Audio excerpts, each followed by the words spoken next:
mais delongas, nós vamos hoje iniciar uma série, e o nome dessa série é Deus e Seus Profetas. Essa série será uma série expositiva. Esse ano na nossa comunidade tivemos uma série expositiva logo no começo do ano, que foi a série do pó a Jó. Eu acredito que você foi muito abençoado nessa série de mensagens, onde a gente, de maneira expositiva, nós tratamos sobre o livro de Jó, do primeiro capítulo até o fim, evidentemente separando alguns blocos de textos, e nessa série nós também faremos da mesma maneira. E nessa série Deus e Seus Profetas, a ênfase será nos profetas menores. A Bíblia fala de 12 profetas, que é conhecidamente por profetas menores, e essa expressão menores não é no sentido de importância ou de revelação, mas no sentido do tamanho do rolo no qual o texto foi escrito. Então 12 profetas tiveram um rolo de escritos que eram menores do que os demais profetas, Isaías, Jeremias, Ezequiel, e aí deu-se o nome de profetas menores. Então essa série, irmãos, nessa série, a gente vai estar tratando sobre 3, Oséias, Amós e Joel. Hoje, exclusivamente, nós falaremos sobre o livro do profeta Oséias. Então o alvo é a gente desenvolver de maneira expositiva o livro de Oséias, e nas próximas mensagens o livro de Amós e Joel.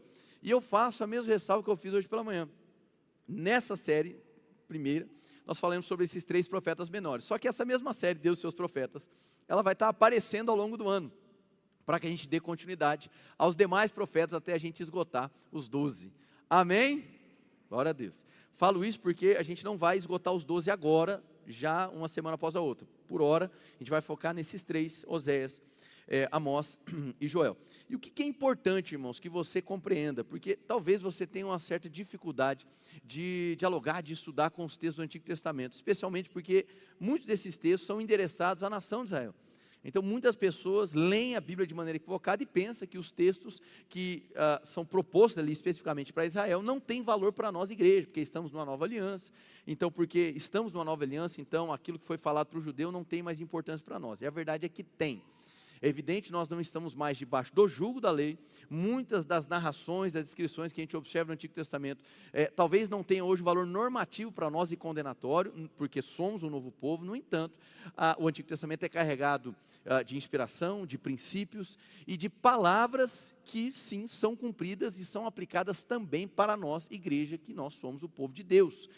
Então é muito importante que você tenha essa visão clara, porque muitas das vezes eu vejo pessoas um pouco incomodadas com a leitura do Antigo Testamento, porque vem situações de juízo, situações de condenação, situações onde o povo sofre deliberadamente, onde Deus estabelece juízos, onde Deus traz uma linguagem bélica de guerra, e por isso algumas pessoas pensam, puxa, eu tenho mais facilidade com o Novo Testamento, porque as coisas ficam mais claras. E irmãos, toda a palavra de Deus, ela é divinamente inspirada, amém?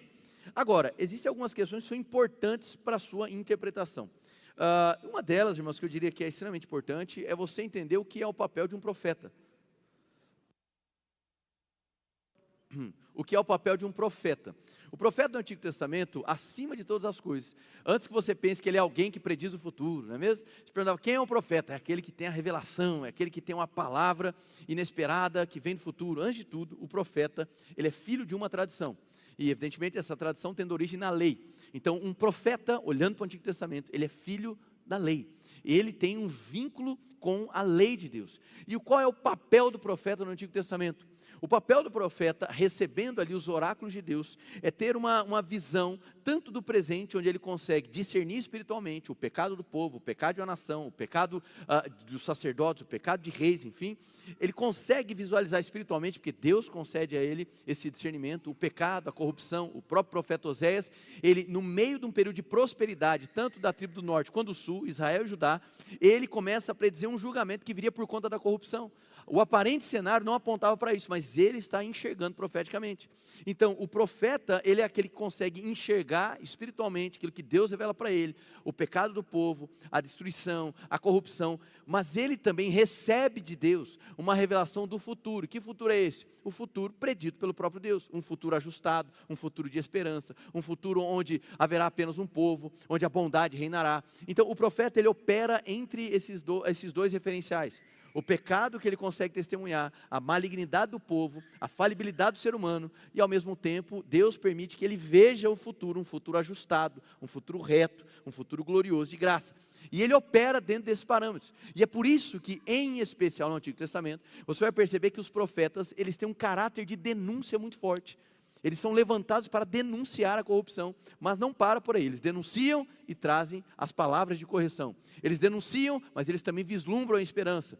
Então, é justamente nessas conceituações de denúncia, de correção, de restauração, que você vai perceber que o ministério profético se desenvolve.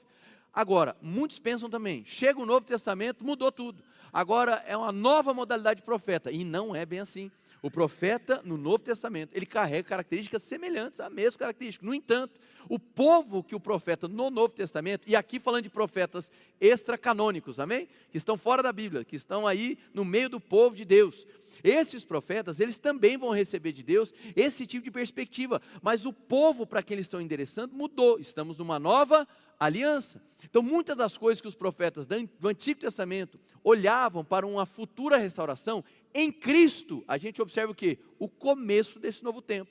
Cristo inaugura o reino dos céus aqui na terra, Cristo inaugura um novo povo, glória a Deus. E é por isso que a atuação do profeta, ela não é que ela é comprometida. Agora, ela vai se desenvolver com um povo diferente, em um contexto diferente, mas debaixo do mesmo caráter. Então, o profeta, finalizando aqui essa conceituação, ele é alguém que recebe os oráculos de Deus para discernir o pecado, para discernir a corrupção, a distância de Deus, a adoração comprometida, e ele enxerga, por conta da graça dada por Deus, um futuro glorioso, um futuro ajustado. Tudo isso oriundo da lei, daquilo que é revelado pela lei.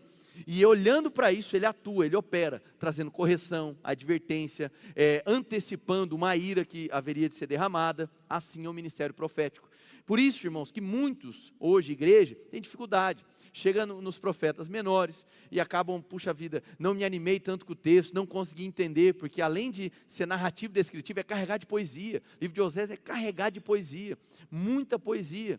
E é uma linguagem, então, tomada ali por coisas envolventes. As pessoas, poxa, tem dificuldade, não estou conseguindo entender. Poxa, achava que Deus é bom, mas agora Ele está derramando ira sobre o povo. Que Deus é esse? E não, irmãos.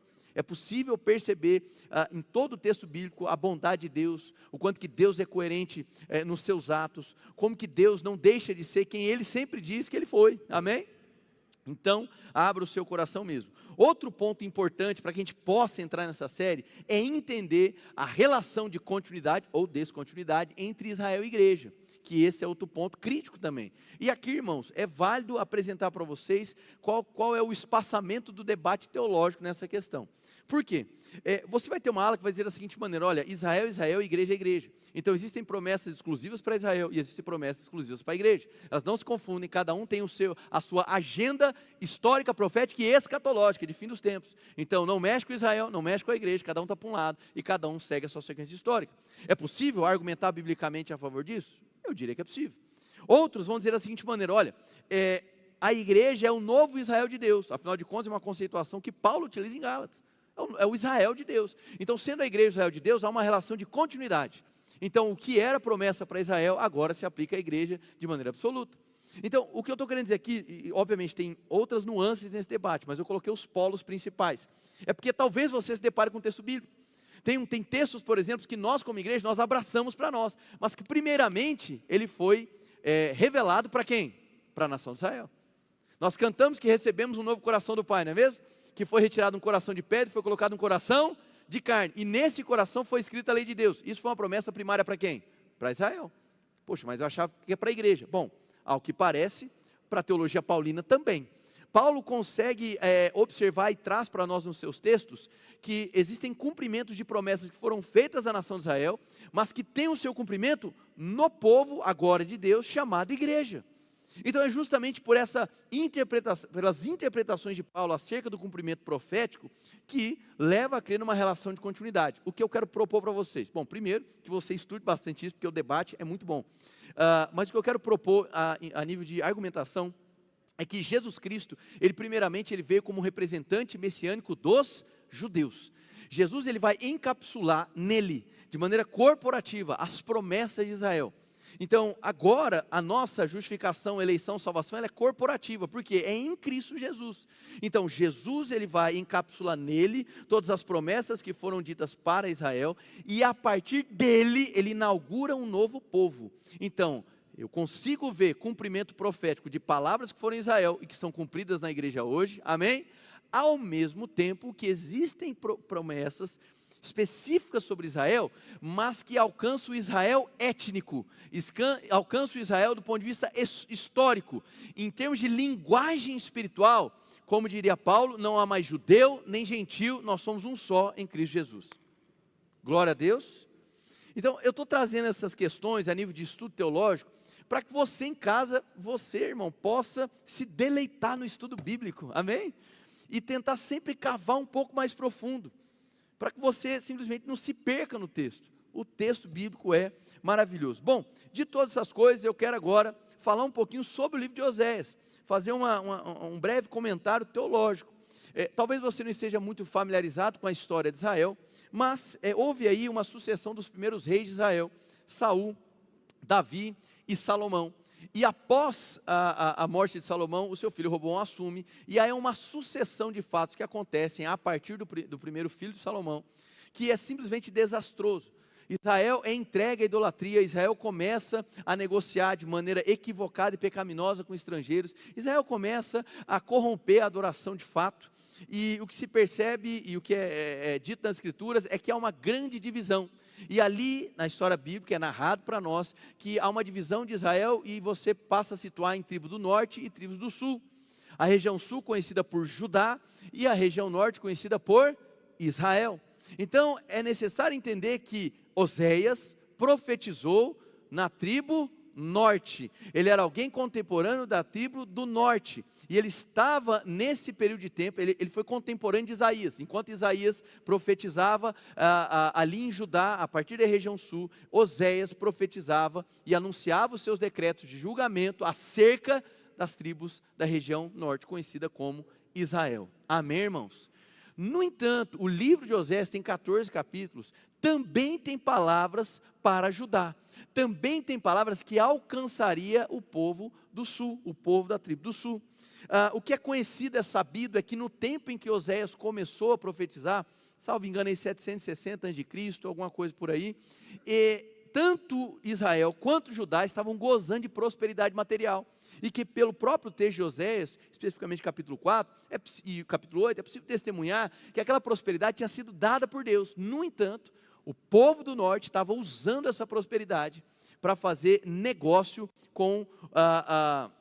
para fazer concessões religiosas por alianças políticas. Então, era um povo que estava sendo beneficiado por Deus, era um povo que estava provando de prosperidade, ou seja, eles estavam sendo enriquecidos por causa da graça de Deus, só que eles estavam utilizando isso de uma maneira equivocada, de uma maneira que desagradava a Deus. E Oséias, então, ele captura todo esse discernimento profético, ele começa a anunciar juízo que cairia sobre a nação de Israel. E o livro se desenvolve em 3 partes específicas. Então, se eu pudesse aqui dividir em sessões, você vai ter uma primeira sessão que vai do capítulo 1 ao capítulo 3. O capítulo 3 vai ter uma descrição de um casamento entre Oséias e Gomer, certo? Esse casamento, muitas pessoas perguntam, ele era literal? Não era, porque aqui é descrito que ela era uma prostituta, que ela era uma mulher adúltera. Isso tudo foi real. Deus então entregou o seu profeta para uma mulher que iria o ferir. Já entraremos no texto. Então, capítulo 1, 2 e 3, é Deus descrevendo, por meio desse relacionamento de antecipo literal de Oséias e Gomer, e por meio dos frutos dessa relação, os 3 filhos, Deus vai usar essa história literal e vai utilizar de maneira metafórica, uma metáfora do casamento para falar da relação de Israel com ele. Amém, irmãos? Essa é a primeira sessão do livro. Na segunda e na terceira sessão, você vai ter aí uma sequência de acusações e avisos para Israel, que vai se desdobrar do capítulo 4 ao capítulo 10 com o capítulo 11, uma promessa maravilhosa, Deus demonstrando a sua bondade. Depois capítulo 12, capítulo 3, mais uma vez denunciando o pecado de Israel. E no capítulo 14, mais uma mensagem de restauração. Nós batizamos a mensagem de hoje de ira e graça. Por quê? Porque Oséias vai trazer para nós essa tensão. Ao mesmo tempo que você vai perceber muitos textos carregados de condenação, de juízo, ao mesmo tempo você vai perceber que Deus vai deixar sempre ali uma mensagem de esperança. Deus deixa muito claro que o caráter dele não é complacente com o pecado, que Deus não concordaria com o pecado da nação, que Deus não estaria de acordo com o que eles estavam fazendo. Muitas eram as violações das tribos do norte, violações como o que é classificado aqui, adultério espiritual, a injustiça social, estavam ferindo os vulneráveis. Eles estavam, atenção irmãos, que isso eu acho extremamente atual e contemporâneo, fazendo concessões religiosas em troca de favor político. Amém? Esse livro de Oséias é extremamente atual, irmãos, amém? Extremamente atual. Eles estavam colocando a segurança deles nas mãos dos estrangeiros. Eles estavam depositando a fé e a esperança deles em alianças políticas. Eles estavam esquecendo que era o Senhor quem os tinha libertado, guardado, protegido. Estavam colocando toda a sua confiança em acordos internacionais. Estavam colocando toda a sua confiança em questões materiais. E aí nasce então uma grande advertência. Tão grandes eram as violações, até questões básicas da lei mosaica. E como Deus havia antecipado em Deuteronômio, especificamente capítulo 28, que aquele tipo de violação atrairia para eles um tipo de julgamento. Então quando Deus julga, derrama sua ira sobre aquela nação, conforme o profeta Oséias vai mostrar para nós, Deus não está revelando uma face mal, muito pelo contrário. Deus está demonstrando o quanto que Ele é reto, o quanto que Ele é íntegro, que conforme Ele disse, assim se sucederia. Mas era a nação que estava atraindo para si juízo, está claro isso aqui? Mas ao mesmo tempo, o mesmo Deus que está derramando juízo, está derramando ira sobre esse povo, porque Ele é fiel à sua palavra, também é um Deus que continua amando e abrindo a possibilidade de um novo começo. O livro de Oséias ele é carregado de poesia, e muito dessa poesia é para traduzir para nós os afetos de Deus. Deus ele dá uma abertura para que nós possamos perceber o seu coração, perceber os seus afetos, conhecê-lo de fato. E aí nós vamos conhecer um Deus que é maravilhoso, que mesmo testemunhando grandes juízos, grandes julgamentos sobre essa nação, ainda assim um amor persistente, uma graça simplesmente inexplicável, que diante de tanta recorrência no pecado, ainda assim um Deus que continua nos amando. Amém, irmãos? Glória a Deus. Então agora eu gostaria que você abrisse a sua Bíblia em Oséias capítulo 1, e nós vamos começar a ler o texto de Oséias. Olha, irmãos, eu falei pela manhã que eu tinha esquecido de trazer um vídeo, e falei que ia trazer à noite e não trouxe o vídeo, que era para começar a mensagem, que era um vídeo só para a gente dar um pouquinho de risada, mas que é um fato verídico, que aconteceu há alguns anos, saiu no Fantástico. Não sei se você lembra disso, que um determinado irmão, enfim, pastor, eu não sei, ele fez uma interpretação dizendo assim, olha, pegue a mulher e adultera. Quem lembra disso? Lembra? Então, é o texto de Oséias, irmão, amém? E aí o jornalista falava assim, não, mas não é adultera, é a mulher adúltera. Aí ele pega o óculos e fala, como é que é? Deixa eu dar uma olhada aqui. Depois procura, irmão, eu ia trazer, esqueci. Tem mais de 10 anos essa cena. Ele não, pega a mulher e adultera. Aí ele com a esposa do lado, a esposa assistindo a entrevista assim, ó. Aí o jornalista, não, ó, tem um acento aqui, enfim, esse texto é de Oséias, irmãos, então a gente vai ler ele. Então não faça essa confusão. Vamos lá, Oséias capítulo 1, versículo 1.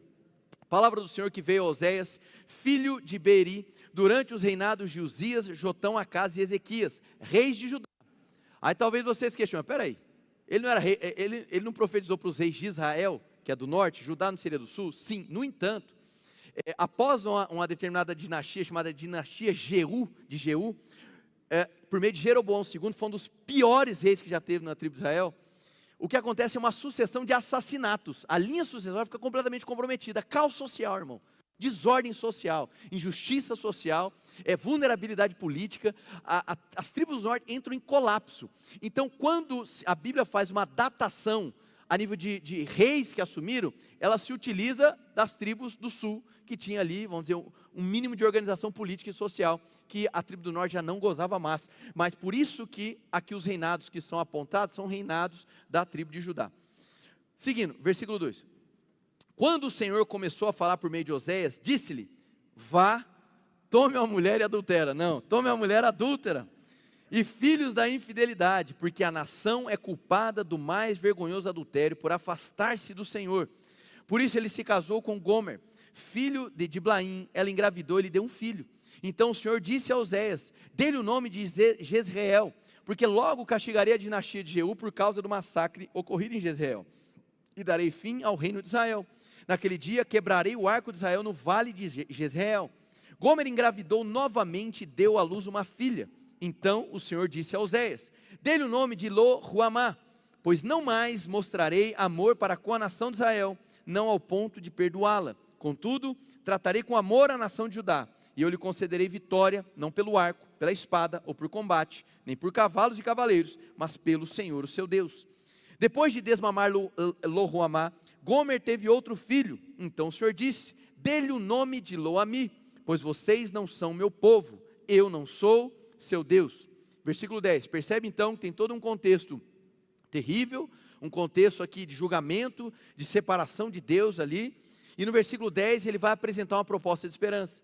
Contudo, os israelitas ainda serão como a areia da praia, que não se pode medir nem contar. No lugar onde se dizia a eles: vocês não são meu povo, eles serão chamados filhos do Deus vivo. O povo de Judá e o povo de Israel serão reunidos, e eles designarão para si um só líder, se levantarão da terra, pois será grande o dia de Jezreel. Então percebe que aqui é uma palavra de redenção. Nós sabemos que isso se inicia em Cristo Jesus, amém, irmãos? Mas vamos examinar aqui a partir do versículo 2, porque é um contexto, irmãos, convenhamos, estranho. Vá, tome uma mulher adúltera e filhos da infidelidade. Há uma grande discussão acerca da figura de Gomer, e o meu alvo aqui, irmãos, não é tentar limpar a ficha de Gomer, não é isso. Mas há uma grande discussão na teologia se no ato do casamento, e sim, um casamento literal, de fato aconteceu, se no ato do casamento Gomer já era de fato uma prostituta. A interpretação tradicional acerca desse texto é que no ato do casamento, não, ela não era, mas que ela veio a se corromper no curso do casamento. E esse casamento veio a trazer filhos, e esses filhos foram batizados com nomes específicos, já já eu vou detalhar esses nomes. Dentro de uma cultura judaica, esses nomes tinham um peso. O nome de uma pessoa, ele tinha um significado. Muitas das vezes correspondia ao tempo que aquele povo estava vivendo, ao tempo daquela nação. Por exemplo, podemos falar de Icabod, ou sem glória, um filho que nasceu ali diante de toda uma tragédia, e o nome dele significava: a glória de Deus já não está mais com Israel. O que eu estou querendo dizer é que muitas das vezes o batismo de criança, o nome de criança que é dado no Antigo Testamento, revela alguma realidade espiritual, e aqui é exatamente o que acontece. Eu fico com a interpretação tradicional, irmãos. Gomer, no ato do casamento, até então não seria prostituta, mas ela veio a se tornar no curso do casamento. E a argumentação que eu tenho, seguindo ali a interpretação mais tradicional, é que ela é um paralelo do próprio Israel. A aliança foi celebrada no Monte Sinai, e a partir daí, então, eles poderiam ser culpados ou penalizados por aquilo que eles viessem a transgredir da lei. A semelhança, Gomer, no ato do casamento, estava ali livre para se casar, e quando se casa, aí ela tem um compromisso marital, um compromisso de casamento, mas que ela venha a falhar, ela venha a se corromper. Então, eu entendo algumas pessoas que vão defender de que não, ela era de fato prostituta. Deus pediu para que Oséias a encontrasse no meio de um prostíbulo e que se casasse com ela. Eu acho que é até possível fazer essa linha de defesa, mas eu estou trazendo aqui, propondo para vocês, uma interpretação mais tradicional desse texto, onde Gomer, ela foi encontrada, ela se casa e aí ela vem a se corromper. E aqui há um detalhe interessante, porque aqui os 3 filhos são batizados, né? Jezreel, que significa Deus espalha. Na sequência, Lo-Ruamá, que significa não amado, ou não amada. E por último, Lo-Ami, que significa não meu povo. Então, o que Deus está buscando trazer para nós, e atenção aqui, irmãos, é uma história literal que Deus está aplicando para um sentido metafórico acerca do relacionamento dele com Israel. Quem entendeu, diga amém. Amém? A história literal, ela é aplicada por Deus no livro de Oséias, num sentido simbólico, a história literal, mas a aplicação é simbólica, demonstrando o tipo de relação que Israel estava tendo com o Senhor. Amém, irmãos? Então o que ele está dizendo é o seguinte: esse tipo de relacionamento adúltero que a sua mulher está tendo contigo, esse tipo de relacionamento adúltero que Israel está tendo comigo, está gerando algo. Que tipo de algo é esse? Esse algo, em forma de criança batizada, seria o que aconteceria com a nação de Israel. Deus espalha, não é no sentido evangelístico da expressão, mas o que? Vocês serão espalhados no meio dos estrangeiros, vocês perderão sua unidade. Não amado no sentido de que vocês feriram ao Senhor e agora vocês não vão perceber mais o amor de Deus. E não meu povo, que talvez seja a expressão mais forte do texto. Por que ela é forte? O contrário de não meu povo é o que? Meu povo. E talvez seja a frase célebre da aliança com Deus: eles serão o meu povo. E ele está dizendo que o fruto dessa relação de adultério espiritual de Israel para com Deus estaria gerando isso. O que é isso? Não seriam mais conhecidos como povo de Deus. Então há uma denúncia, um caráter de denúncia muito forte. E o que eu quero que você preste atenção nesse texto é que essa narrativa vai conduzir todo o texto. Nós vamos nos dedicar a ler o capítulo 1, 2 e 3, depois o capítulo 11 e o capítulo 14. Mas é importante que você entenda que essa descrição do capítulo 1, ela vai, por onde vai permear todo o desenvolvimento da história. Deus está tratando aqui algo específico, está dizendo que a nação de Israel está cometendo adultério espiritual. Agora, entenda, irmãos, por que isso é tão belo e tão profundo ao mesmo tempo? Sabe, muitas das vezes nós nos acostumamos a abraçar uma parcela da revelação divina no que diz respeito ao relacionamento com Ele. Muitos, por exemplo, vão super enfatizar a questão de Deus ser nosso rei e nós sermos servos do rei. Quem concorda que isso está certo? Amém, irmãos? Está certo, o texto fala sobre ele é o nosso rei, nós somos servos do rei, perfeito. Mas isso não é exaustivo, porque a Bíblia também fala que ele é o nosso pai e que nós somos seus filhos. Está certo defender isso, esse nível de revelação e de relação? Sim, mas ainda não é exaustivo. A Bíblia também fala do relacionamento de um bom pastor com as suas ovelhas. Então, é evidente que nós podemos olhar para um rei lidando com seus servos. Isso é uma parte da revelação, ela não é o todo. Podemos olhar para a revelação de que Ele é o nosso Pai e nós somos seus filhos. Isso está correto, mas isso não é a revelação como um todo. Podemos olhar para a relação com Deus como um bom pastor e as suas ovelhas. Isso está correto, ela só não representa o todo. Porque existe algo, ou um nível de relação que Oséias está querendo apresentar para nós. Esse nível de relação do qual Deus anseia conosco é um relacionamento semelhante ao de marido e de uma mulher. E por isso a aplicação aqui é de adultério espiritual. Em que sentido? Deus anseia que nós tenhamos um tipo de relacionamento com Ele, do qual Ele possa observar ali, vamos dizer, marcas de um marido fiel e de uma mulher que corresponde à fidelidade do marido. E é justamente aí onde a narrativa do texto de Oséias bate pesado, porque ele está dizendo da seguinte maneira: vocês se corromperam, eu os protegi, eu sempre conservei minha fidelidade com vocês, mas vocês me abandonaram. Ele está demonstrando: Israel, você como a minha esposa, você virou as costas para mim, você foi se deitar em outros leitos, você foi buscar fazer aliança com a Síria, aliança com o Egito, e que o próprio Oséias vai antecipar, que a Síria os destruiria, e é o que de fato acontece em 722 a.C. Efraim, que é uma porção da tribo do norte, é totalmente devastada pelo Império Assírio. Deus está demonstrando para essa nação, que ainda que Ele tivesse libertado eles, tivesse dado toda a provisão para que eles pudessem prosperar, eles simplesmente se esqueceram, viraram as costas. E Deus dá um nome para isso: adultério espiritual. Existe um comentarista bíblico, um teólogo chamado John Goldingay, e ele diz da seguinte maneira: ele acredita que a relação de Oséias e Gomer, sim, de fato foi literal, e que o pecado cometido por ela foi de adultério contra Oséias, e que a aplicação no contexto do livro de Oséias é de prostituição espiritual. Mas Goldingay defende que ela foi uma adúltera, não necessariamente de maneira literal uma prostituta. Quem entendeu, diga amém. Ok, isso é uma defesa dele. Agora, é possível olhar para ela como alguém que de fato se prostituiu? É possível, porque no capítulo 13 vai dizer que ela estava sendo vendida. Num contexto de Oriente Médio Antigo, era possível que fosse vendido tanto para a prática sexual, como para rituais, como também no sentido para que você comprasse o dote. Então fica aí essa dúvida. A questão é: Deus está utilizando a metáfora do casamento para dizer: vocês estão corrompidos. E o livro segue dizendo o que é que foi esse tipo de corrupção. Eu destaquei já que alguns, e agora eu quero dar um pouco mais de ênfase nisso. Ele está dizendo: vocês misturaram a adoração que vocês deveriam centralizar apenas em mim com outras coisas. Vocês simplesmente colocaram seus olhos nas riquezas. Vocês descansaram naquilo que é material. Vocês simplesmente colocaram toda a sua confiança e esperança naquilo que a política tem para oferecer para vocês. Vocês fizeram concessões religiosas. Vocês tentaram acoplar o espírito político na adoração. E isso é ofensivo ao Senhor. Vocês ofenderam o pobre, vocês se esqueceram do órfão, e isso é ofensivo ao Senhor. Deus está demonstrando que Ele agora é como um marido traído.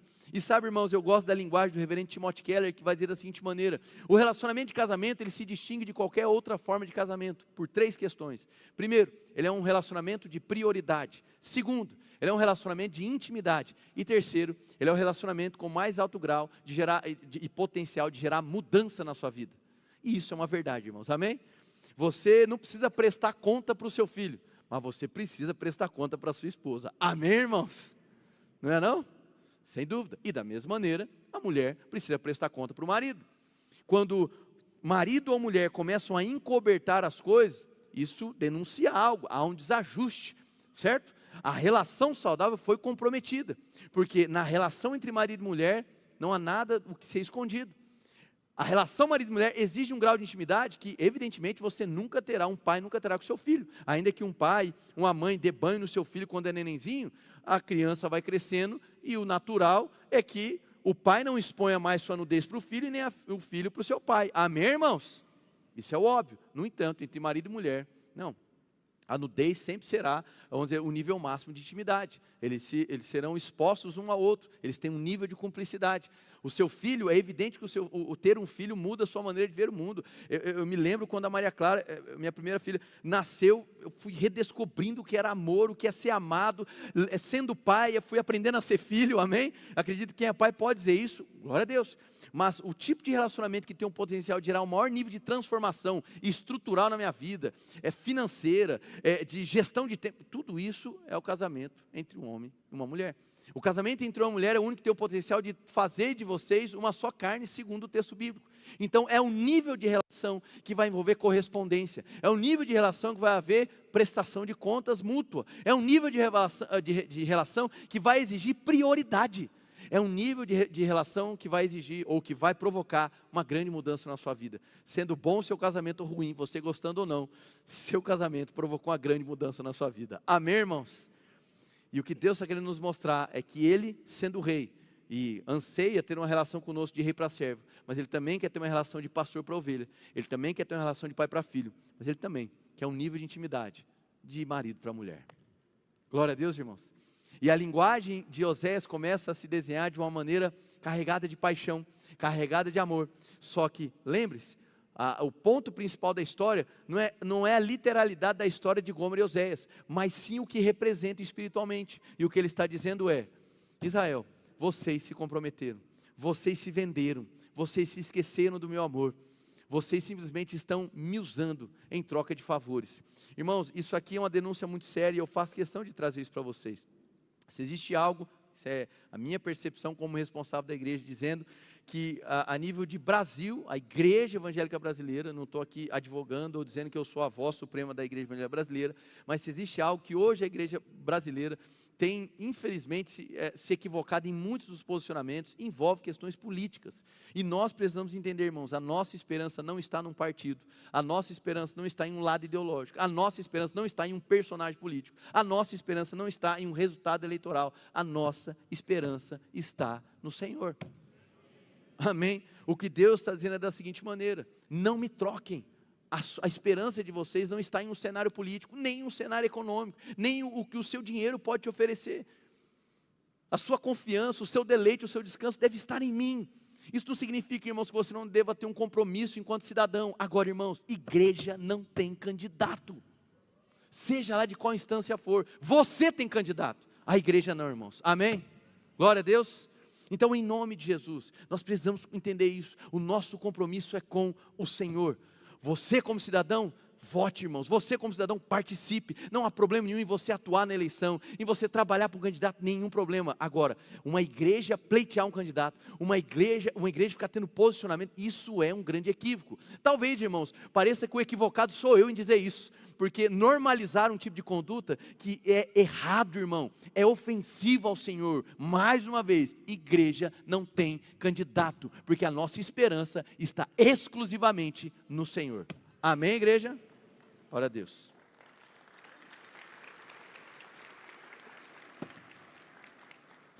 Dito isso, irmãos, a gente está lidando com um texto onde Deus está deixando muito claro tudo o que está acontecendo e demonstrando: não se corrompa. Aí talvez você pense: mas isso era para Israel. Convenhamos, irmãos, esse texto é atual. Esse texto é atual. Amém? Talvez aqui estamos, e me coloco, né?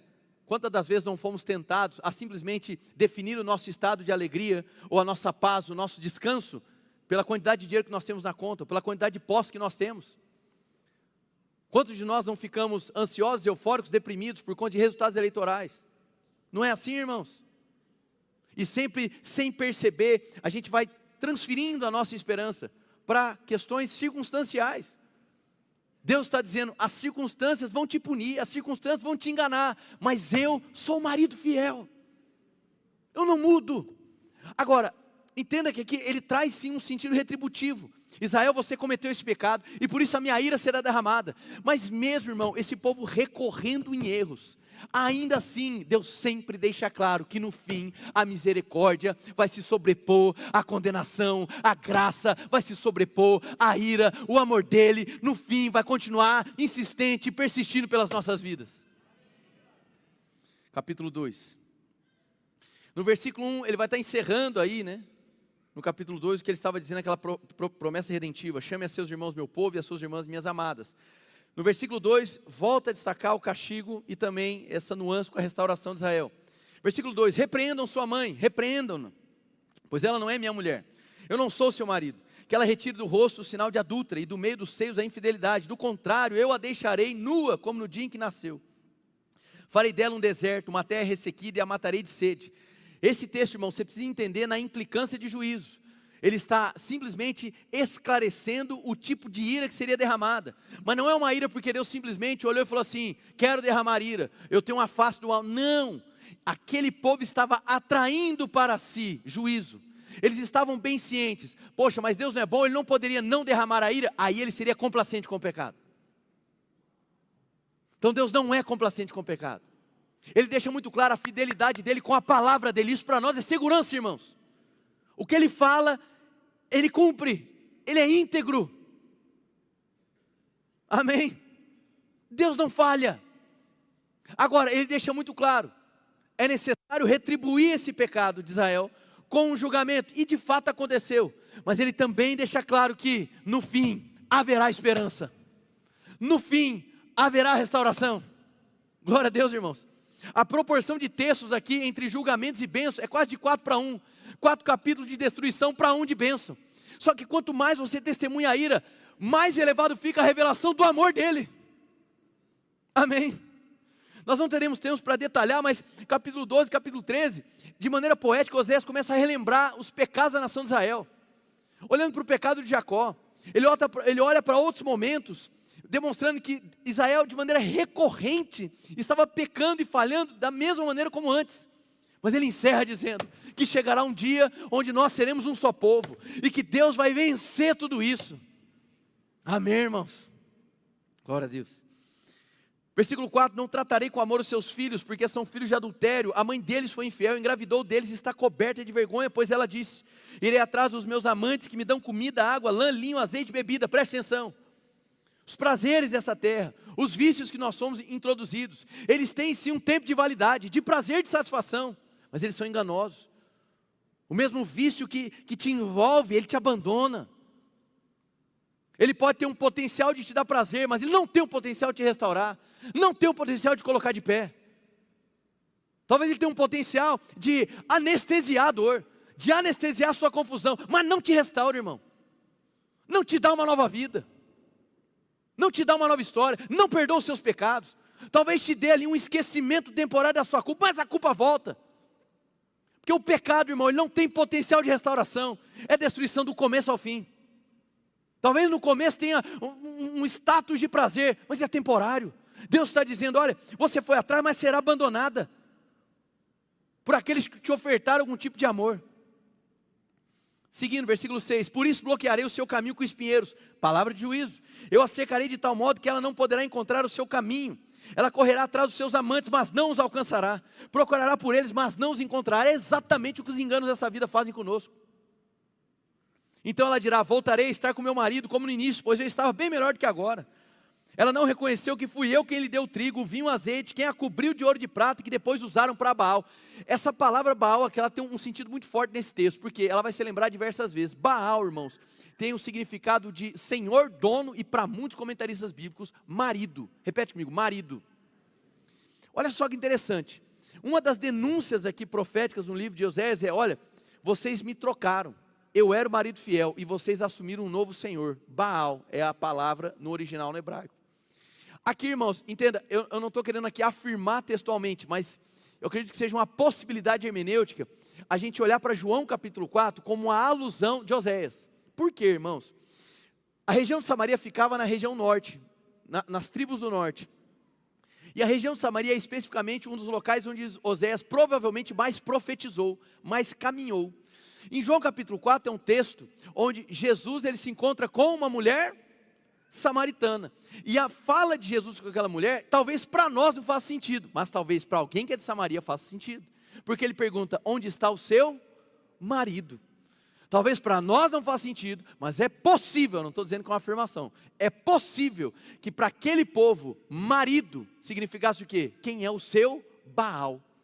E o texto se desenvolve, Jesus perguntando para ela, ela vai falar dos maridos que ela teve, etc. Mas ela se demonstra vazia, e é evidente, o texto revela que Jesus está se apresentando como o quê? Como um noivo perfeito, aquele que celebraria o casamento e jamais a abandonaria. Amém, irmãos? E óbvio, né, é uma linguagem do Novo Testamento, a igreja é chamada de noiva de Cristo. Glória a Deus. Então, irmãos, não se esqueça, o mesmo Deus que quer se relacionar contigo de rei para servo, de pai para filho, de pastor para ovelha, é também o Deus que quer se relacionar de marido para mulher, com prioridade, intimidade, transformação completa de vida. Cadê o seu amém bem forte? Seguindo, versículo 9. Por isso levarei o meu trigo quando ele amadurecer e o meu vinho quando ficar pronto, arrancarei dela minha lã e meu linho, que serviam para cobrir a sua nudez. Percebe, o marido fiel cobrindo a nudez da esposa. Pois agora vou expor a sua lascívia diante dos olhos dos seus amantes, ninguém a livrará das minhas mãos. O que é isso? Palavra de juízo. Deus expondo, Deus entregando, dizendo assim, olha, o pecado de vocês os isolou. Isso é uma linguagem de juízo muito forte. Versículo 11, acabarei com a sua alegria, suas festas anuais, suas luas novas, seus dias de sábado e todas as suas festas fixas. Isso aqui é muito forte. Para a nação de Israel, Deus estava dizendo da seguinte maneira, as festas que eu ordenei que vocês celebrassem já não têm mais valor para mim. Vocês estão seguindo uma liturgia vazia, vocês estão cultuando a um Deus que vocês não creem, não amam, porque vocês me adulteraram. Vocês são prostitutos nessa relação espiritual. Versículo 12, arruinarei suas videiras e suas figueiras, que segundo ela foram pagamento recebido de seus amantes. Farei delas um matagal e os animais selvagens as devorarão. Eu as castigarei pelos dias em que queimou incenso aos Baalins. Ela se enfeitou com os anéis e jóias e foi atrás dos seus amantes. Mas de mim ela se esqueceu, declara o Senhor. Portanto, agora vou atraí-la, vou levá-la para o deserto e falar-lhe com carinho. Ali devolverei a ela as suas vinhas e farei do vale de Acor uma porta de esperança. Ali ela me responderá como nos dias da sua infância, como no dia em que saiu do Egito. Percebe que no mesmo texto fala de juízo. Agora ele vai inverter a sentença aqui e começa a falar por quê? Esperança e restauração. Irmão, eu não sei como que isso chega no seu coração, mas ao ler o livro do profeta Oséias, eu só consigo pensar numa coisa, irmãos, Ele nos ama. Esse amor é persistente. Talvez nós nos sentimos tão constrangidos pelo tipo de violação que nós cometemos, pelo tipo de transgressão, ou às vezes pela recorrência do pecado. E quando nós nos deparamos com o texto bíblico, ele demonstra que há sim um nível de justiça retributiva por aquilo que nós cometemos, mas no fim, irmãos, no fim, Ele continua nos amando. Ele continua semeando esperança. Quando, meu irmão, talvez você está aqui, você já desistiu de você, mas esse amor persistente não desiste. Esse amor não falha, irmãos. É difícil de explicar, é difícil de detalhar, mas é possível de se render. O que Deus está ansiando da nação de Israel nesse tempo, segundo o profeta Oséias, e deseja de nós é o quê? Que nós tenhamos um relacionamento verdadeiro, de correspondência, que nós saibamos conhecer o que é de fato o amor de Deus por nós, e por conta desse amor nos mover nessa terra. Irmãos, é um equívoco pensar que a prosperidade é um sinal de que Deus está de acordo com o que você está fazendo. É um equívoco pensar que porque você está enriquecendo, então Deus está dizendo assim, ó, parabéns, tudo é seu. Não, irmãos. Isso é uma das mazelas da teologia da prosperidade, teologia da confissão positiva na nossa nação. É ficar atrelando, fazendo essa relação de causa e efeito. É só fazer isso, vai na igreja, dizima, aí você vai ver, vai ficar rico. Irmão, isso é uma miséria de pensamento. A prosperidade é estar na presença do Senhor. E a nível de riqueza, irmão, existem pessoas que têm uma habilidade para gerar riquezas, mais do que outras, irmãos, amém? E a questão não está no quantitativo, mas no significado que você dá para cada riqueza que chega na sua mão. De tal maneira, irmãos, que você não seja um acumulador. Você pode ser um acumulador de pouco, ou você pode ser um acumulador avarento de muito. Mas aqueles que estão em Cristo, que reconhecem a sua prosperidade não pelo que têm, mas porque estão em Cristo, eles dão significado, seja por pouco ou seja por muito. Eles entendem que a bênção de Deus não está no acúmulo, mas está na partilha. Glória a Deus, irmãos. Versículo 16, naquele dia, declara o Senhor, você me chamará meu marido, não me chamarás mais meu Senhor. Tirarei dos seus lábios os nomes dos Baalins, redenção. Seus nomes não serão mais invocados. Naquele dia, em favor deles, farei um acordo com os animais do campo, com as aves dos céus e com os animais que rastejam pelo chão. Arco, espada e guerra, eu os abolirei da terra. Isso aqui é um cenário escatológico, tempo de fim, que nós cremos na segunda vinda de Jesus. Versículo 19, eu me casarei com você para sempre, e me casarei com você com justiça e retidão, com amor e compaixão. Eu me casarei com você com fidelidade, e você reconhecerá o Senhor. O que Deus ansiava aqui da nação de Israel, e estava declarando profeticamente que aconteceria, era que nós cultivaríamos um relacionamento com o Senhor, que não seria baseado em troca. Vou fazer isso para Deus me dar, vou dar o dízimo para Ele me dar, vou dar a oferta que Ele vai me dar de volta, vou na igreja que Ele vai me abençoar, entende? Troca. Causa e efeito, tentando manipular Deus, reduzindo Deus a um ídolo. Vou entregar minha oferenda e Ele me dá minha bênção de volta. Não, Ele vai dizer assim, ó, a vida de vocês será de amor correspondente. Vocês vão se perceber totalmente amados por mim, e os atos de vocês serão em resposta de amor. Vocês não olharão para mim como um balcão de negócio, vocês olharão para mim como um marido fiel.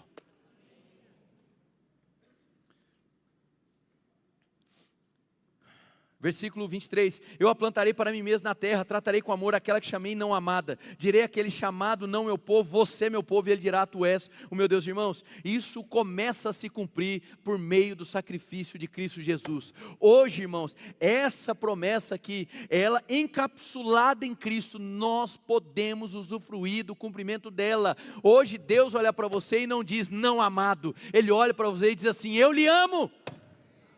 Ele não diz para você, diz você é estranho, Ele diz você é meu povo, eu tenho uma aliança contigo por causa de Cristo Jesus. Oséias capítulo 3, versículo 1.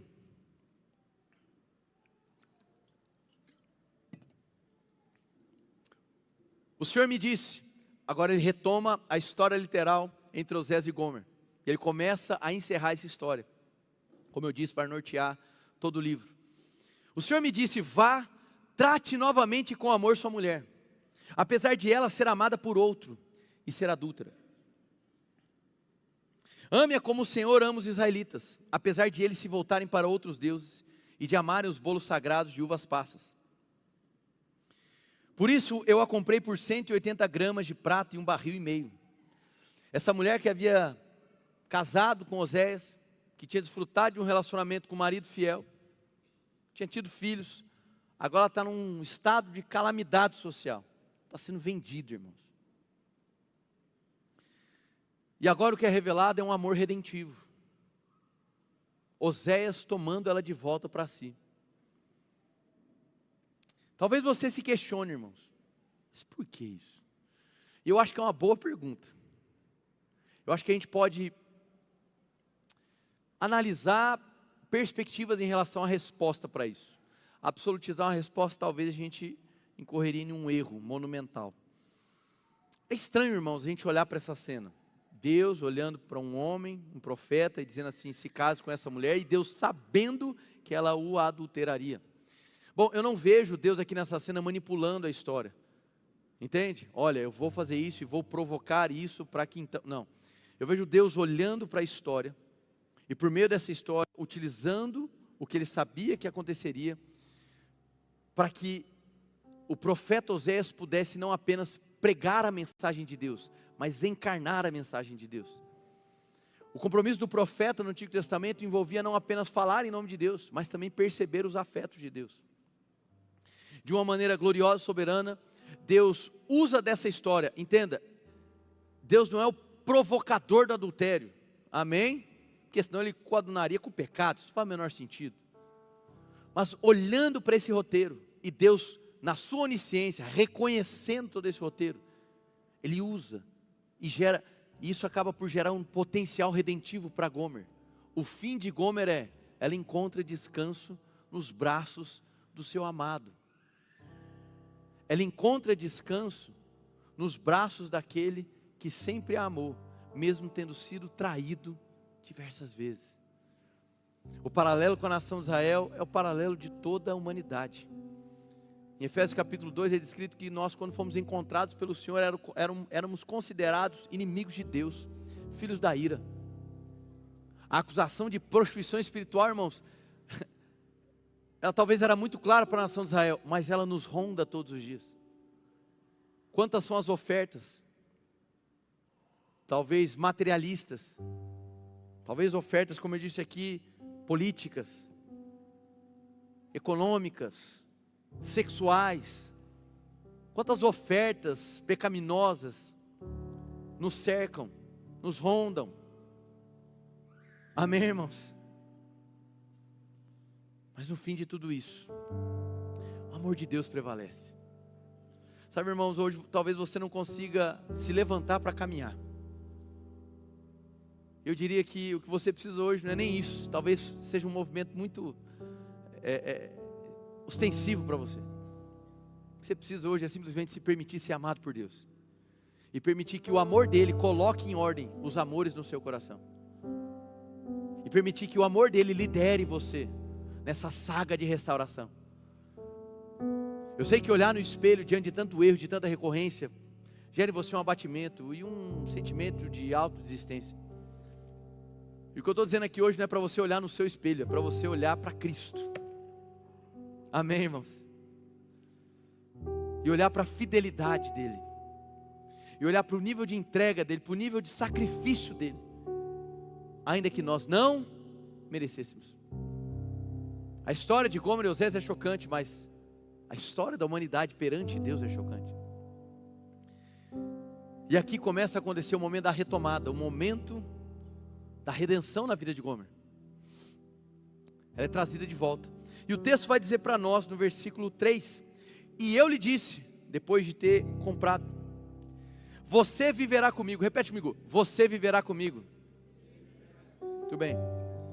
Por muitos dias. Não será mais prostituta. Diga: não será mais prostituta. Nem pertencerá a nenhum homem. Outro homem. Isso. Segundo. Terceiro, e eu viverei com você. Diga: e eu viverei com você. Bom, há muita coisa para você falar daqui, porque, entenda, percebe que ele diz: você viverá e eu viverei. Parece um tipo de redundância, não é isso? Eu acho interessante o que o reverendo Timothy Keller, sobre esse texto, Osés capítulo 3, ele vai dizer da seguinte maneira. Osés capítulo 3, ele relata 3 verdades fundamentais. Aí ele diz: primeiro, que o nosso relacionamento com o Senhor é como um casamento. Amém? Ele fala: segundo, que o nosso relacionamento com o Senhor é um mau casamento. Amém? E terceiro, o quanto custou para o Senhor nos resgatar de volta para reajustar esse casamento. É realmente o que está sendo tratado aqui. A primeira expressão aqui: você viverá comigo por muitos dias.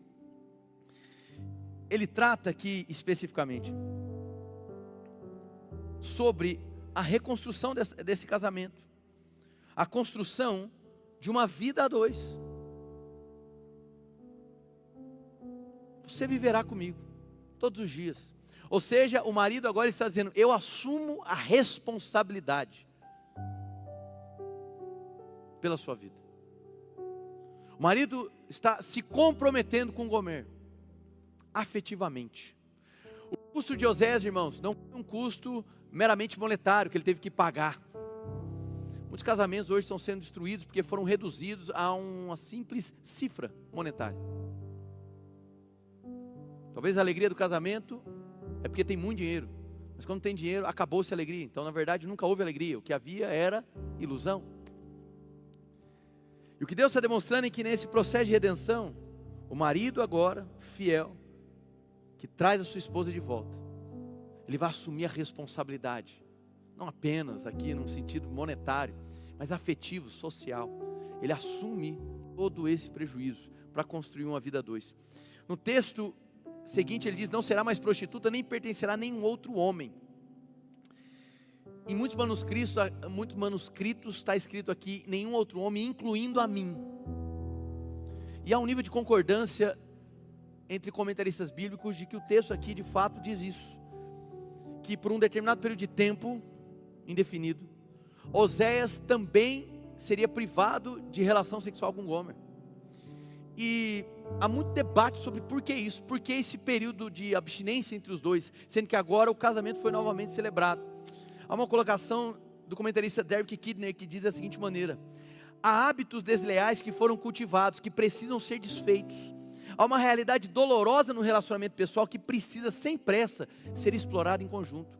Ele está dizendo da seguinte maneira: a área sexual foi tão desfigurada, tão machucada, tão debilitada, que o casamento é restaurado, mas é necessário entender que a cada ato agora tem que ter um profundo significado.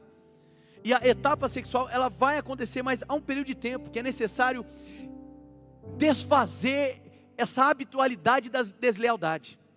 Existem hábitos de deslealdade que foram cultivados, de desrespeito, de ofensa. Isso precisa ser destruído. Isso leva tempo, irmãos. Amém?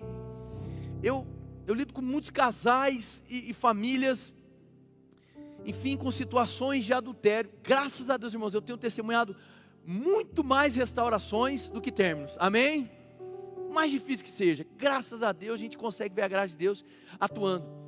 E sim, a questão sexual é um tabu, irmãos, no recomeço, na restauração. Isso é compreensível, talvez mais para a mulher, para que o homem. O que o texto está dizendo para nós é que essa é uma área tão importante que ela precisa ter o significado devido. Então, nesse processo redentivo de restauração, é necessário um tempo para essas habitualidades de deslealdade serem desfeitas e algo com profundo significado ser reconstruído. Quem está entendendo, diga amém. Muito bem. E por fim ele vai dizer: e eu viverei com você. Então percebe, você viverá comigo, eu vou assumir a responsabilidade. Esse é o processo da redenção. Jesus olhou para você e falou: eu te amo e eu assumo o risco. Eu sei que você é vacilante, eu sei que eu sou vacilante, mas Jesus olha para nós e diz assim: eu assumo o risco, eu entrego a minha vida. Eu entrego a minha vida para estes infiéis, pecadores. Eu entrego a minha vida para esses que hoje são meus inimigos, que não me reconhecem, por amor a eles. Irmão, se tem algo que me deixa profundamente injuriado e ofendido, eu até brinquei ontem com a turma do base, é porque convenhamos, irmãos, nós aqui evangélicos, a gente cultiva uma soberba na sociedade, no sentido religioso. A gente se acha mais superior de quem não é evangélico. É verdade, irmãos, amém? Nós sentimos as pessoas mais iluminadas. E a gente olha para quem está lá fora como se a pessoa fosse um reles pecador, enquanto que o nosso olhar deveria ser o quê? Aquele é meu irmão ou minha irmã, que ainda não sabe que é meu irmão e minha irmã, mas que eu vou dar a minha vida para que ele volte para casa. A gente precisa reduzir essa soberba, parar de sentir superior e entender que o mesmo compromisso que Jesus teve conosco, de nos resgatar, de oferecer redenção, nós, enquanto Cristo aqui na terra, representantes, nós temos que oferecer esse potencial redentivo para as pessoas também, e não nos colocar de maneira superior e inferiorizando as pessoas. Cadê o seu amém aqui? Amém. Você viverá comigo, eu vou construir a vida contigo, mas eu viverei com você. Essa perspectiva aqui declara, e mais uma vez acompanha essa expectativa de esperança final. Chegará um tempo onde ela será dele, e ele será inteiramente dela. Enquanto isso não acontece, nós vamos construir a vida. Mas chegará o dia, irmãos, espiritualmente falando agora, onde o grande casamento será celebrado. Cristo Jesus e a sua noiva, a igreja, aqueles que creem, aqueles que responderam positivamente a tão grande amor que foi derramado naquela cruz. O amor que foi derramado em favor da minha vida é o amor que foi derramado em favor da sua vida. Talvez você se sinta um desqualificado para tão grande amor. Eu me sinto desqualificado para tão grande amor. Talvez você pense que em algum dia você, por meio de um acúmulo de bons comportamentos, vai se qualificar para isso. Não, você nunca será qualificado para isso. Amém, irmãos? Deus te ama e te traz para perto. Agora lembre, Deus não é complacente com o pecado. Amém? É um grande desperdício a nível de relacionamento, sabendo do amor dele e simplesmente ignorá-lo, e simplesmente ofendê-lo, se vendendo por qualquer outra coisa. Aí você pode dizer: mas ele vai continuar me amando? Ele continua sendo fiel a quem ele sempre foi. Ele é amor, irmão. Mais uma vez, é difícil de se explicar, é difícil de mensurar, mas é possível de provar, se nós nos rendermos a ele. Glória a Deus, irmãos. Amém. Versículo 4. Pois os israelitas viverão muitos dias sem rei e sem líder, sem sacrifício e sem coluna sagrada, sem colete sacerdotal e sem ídolo de família. Depois disso, os israelitas voltarão e buscarão o Senhor, o seu Deus, e Davi, seu rei. Sabemos que Jesus, da descendência de Davi, é o descendente que haveria de ser levantado. É um texto messiânico. Virão tremendo atrás do Senhor e das suas bênçãos nos últimos dias. Vai para Oséias capítulo 4. Eu já estou começando a encerrar, me faltam só alguns minutos. Oséias capítulo 4 vai trazer um caráter de acusação contra Israel, mas eu quero só trabalhar com vocês rapidamente o versículo 6, que é muito conhecido, que vai dizer: meu povo foi destruído por falta de conhecimento, ou meu povo perece porque lhes falta conhecimento. E o texto continua dizendo: uma vez que vocês rejeitaram o conhecimento, jeito como meus sacerdotes, uma vez que vocês ignoraram a lei do seu Deus, eu também ignorarei seus filhos. Quanto mais aumentarem os sacerdotes, mais eles pecaram contra mim, trocaram a glória deles por algo vergonhoso. Eles se alimentam dos pecados do meu povo e têm prazer em sua iniquidade. Portanto, castigarei tanto o povo quanto os sacerdotes por causa dos seus caminhos. Eles retribuirei seus atos. Atenção aqui. Esse texto, irmãos, de Oséias capítulo 4, versículo 6, meu povo perece porque eles faltam conhecimento. Eu sei que ele é muito utilizado para falar do conhecimento no sentido de entendimento, de cognição, certo?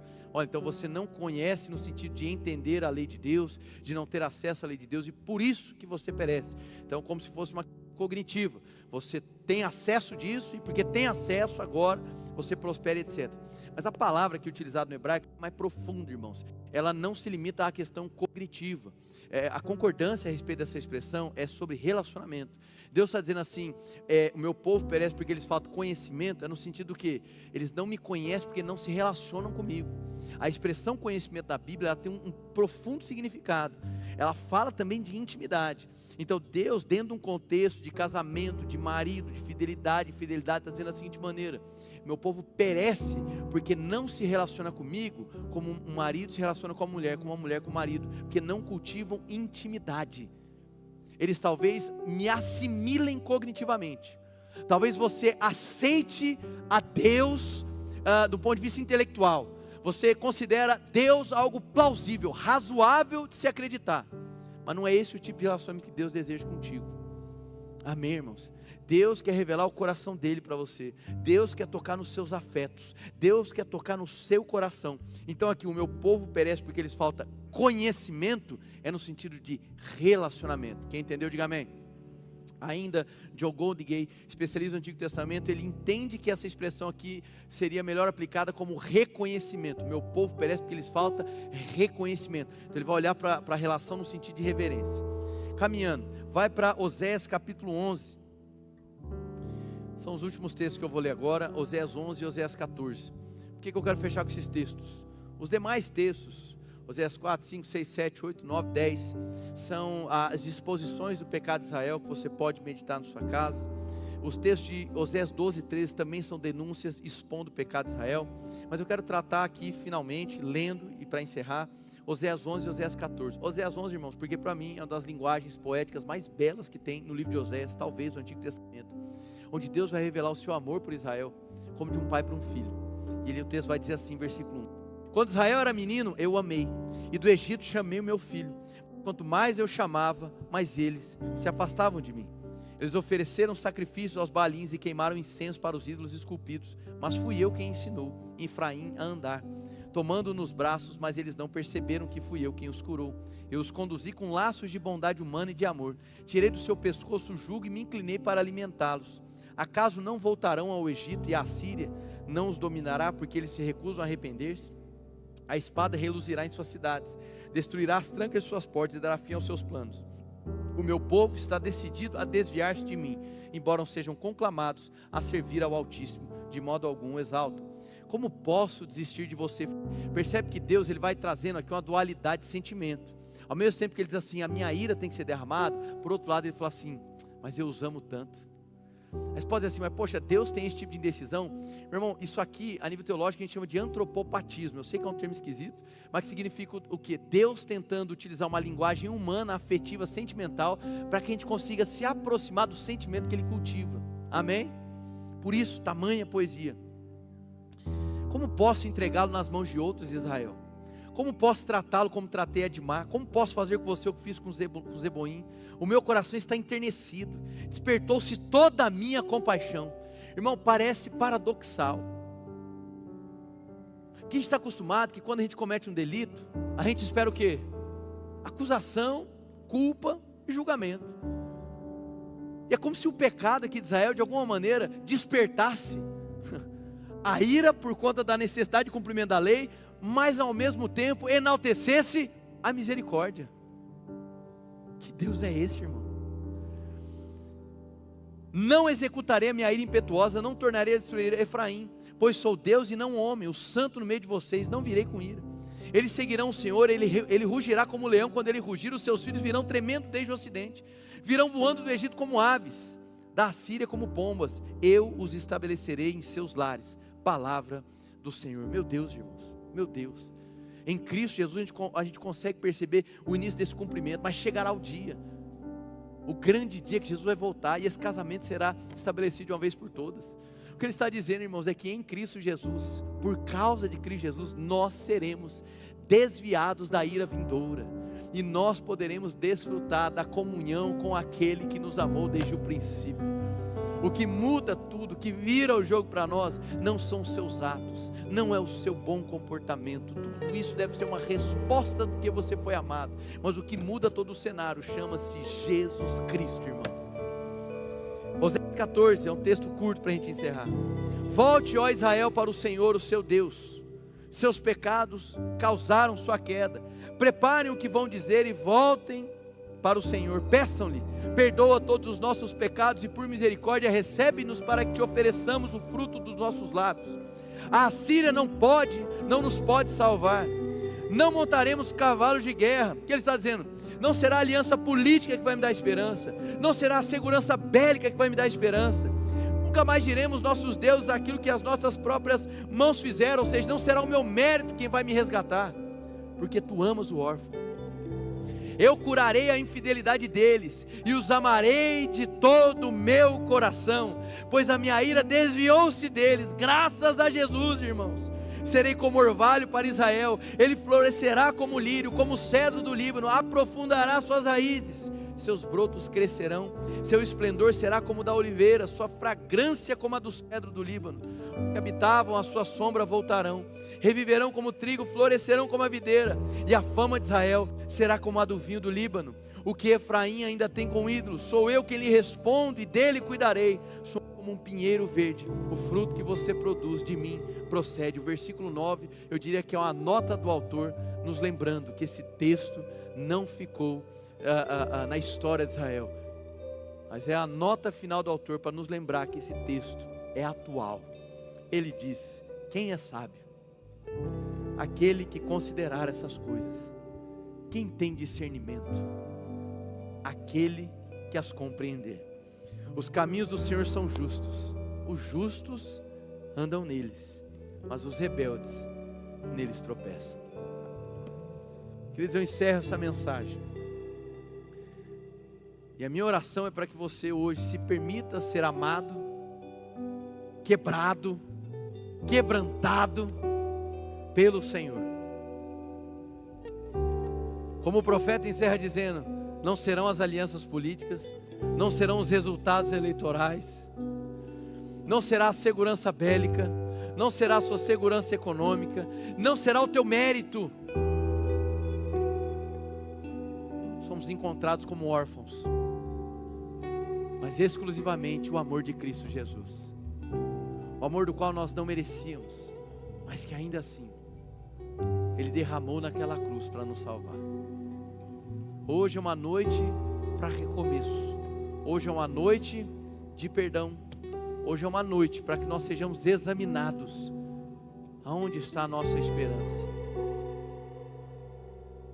A minha oração é para que o Espírito Santo nos ajude, para que nós sejamos examinados, que porventura possamos estar incorrendo em um tipo de pecado semelhante ao de Israel, nos esquecendo do nosso marido fiel, nos esquecendo daquele que nos comprou.